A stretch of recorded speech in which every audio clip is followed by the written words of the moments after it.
ജമ്മുകാശ്മീരിൽ കിഷ്ത്വാറിൽ ജെയ്ഷെ കമാൻഡർ ഉൾപ്പെടെ 3 ഭീകരരെ വധിച്ച സുരക്ഷാസേന അഗ്നൂരിലുണ്ടായ മറ്റൊരു ഏറ്റുമുട്ടലിൽ സൈനികന് വീരമൃത്യു സംഭവിച്ചു. മേഖലയിൽ കഴിഞ്ഞ 3 ദിവസമായി സുരക്ഷാസേന തെരച്ചിൽ നടത്തി വരികയുമായിരുന്നു.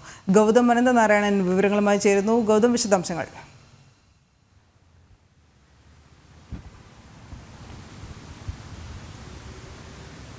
ഹനു, ജമ്മുകാശ്മീരിൻ്റെ വിവിധ ഭാഗങ്ങളിൽ സുരക്ഷാ സേനയും ഭീകരരും തമ്മിലുള്ള ഏറ്റുമുട്ടൽ നടക്കുകയാണ്. അഖ്നൂർ സെക്ടറിൽ നുഴഞ്ഞുകയറ്റം പ്രതിരോധിക്കുന്നതിനിടയിലാണ് ഇപ്പോൾ ഭാരതത്തിന് ഒരു സൈനികനെ നഷ്ടപ്പെട്ടിരിക്കുന്നത്. അവിടെ നുഴഞ്ഞുകയറ്റക്കാരും അതോടൊപ്പം തന്നെ സൈനികരും തമ്മിലുള്ള ഏറ്റുമുട്ടലിനിടയിൽ ഒരു ജവാന് വീരമൃത്യു സംഭവിക്കുകയായിരുന്നു. അതേസമയം കിഷ്ത്വാർ മേഖലയിലേക്ക് എത്തിക്കഴിഞ്ഞാൽ അവിടെ വനപ്രദേശത്ത് കഴിഞ്ഞ കുറച്ച് ദിവസങ്ങളായി സുരക്ഷാ സേന ഭീകരർക്ക് വേണ്ടിയുള്ള തിരച്ചിൽ സെർച്ച് ഓപ്പറേഷൻ നടത്തുകയായിരുന്നു. ഈ കിഷ്ത്വാർ ഓപ്പറേഷനിലിടയിലാണ് ഇപ്പോൾ 3 ജെയ്ഷെ മുഹമ്മദിന്റെ ഭീകരരെ സുരക്ഷാ സേന വധിച്ചിരിക്കുന്നത്. ഇതിൽ ജെയ്ഷെ കമാൻഡർ സൈഫുദ്ദീൻ ഉൾപ്പെടെയുള്ള 3 ഭീകരരെയാണ് വധിച്ചിരിക്കുന്നത്. കഴിഞ്ഞ കുറച്ച് നാളുകളായി ജമ്മുകാശ്മീരിൽ തമ്പടിച്ചിരുന്ന ഈ ഭീകര സംഘം ബോധപൂർവമായി പ്രശ്നങ്ങൾ സൃഷ്ടിക്കാനുള്ള ശ്രമം നടത്തുന്നതിനിടയിലാണ് ഇപ്പോൾ സുരക്ഷാ സേന ഈ സൈഫുദ്ദീൻ ഉൾപ്പെടെ ജെയ്ഷെ മുഹമ്മദിന്റെ 3 പ്രധാനപ്പെട്ട ഭീകരന്മാരെ വധിച്ചിരിക്കുന്നത്. അതേസമയം ഉദ്ധംപൂരിലും